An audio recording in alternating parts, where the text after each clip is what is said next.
విశ్వబ్రాహ్మణ విశ్వకర్మ పట్టణ కమిటీతో పాటు ఆలయ కమిటీ ఎన్నికలను ప్రశాంత వాతావరణంలో నిర్వహించారు.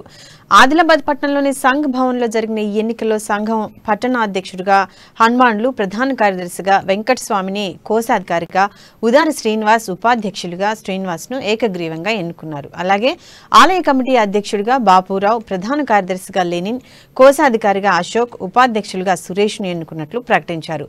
సంఘం సంక్షేమానికి, ఆలయ కమిటీ అభివృద్ధికి నూతన కార్యవర్గ సభ్యులు కృషి చేయాలని ఆకాంక్షించారు. వారికి అన్ని రకాల సహాయ సహకారాలు అందిస్తామని పేర్కొన్నారు. అనంతరం నూతన కార్యవర్గ సభ్యులను శాల్వాలు కప్పి ఘనంగా సన్మానించారు. ఆలయ కమిటీ అధ్యక్షులు బాబురావు గారికి, ఆలయ కమిటీ ప్రధాన కార్యదర్శికి విజయ్ కుమార్ గారు, మన విశ్వబ్రాహ్మణ విశ్వకర్మ సంఘం యొక్క పట్టణ మరియు ఆలయ కమిటీ ఎన్నికలు నిర్వహించడం జరిగింది. ఈ ఎన్నికలలో మన ప్రధానంగా మన ఏకగ్రీవంగా ఎన్నికలు జరగడం జరిగింది. ఈ ఎన్నికలలో మన పట్టణం యొక్క అధ్యక్షులు మన గౌరవనీయులు శ్రీ పోలోజీ హనుమాన్లు గారు ఎన్నికైనట్టుగా మేము ప్రకటించడం జరిగింది. పాల్గొంటారని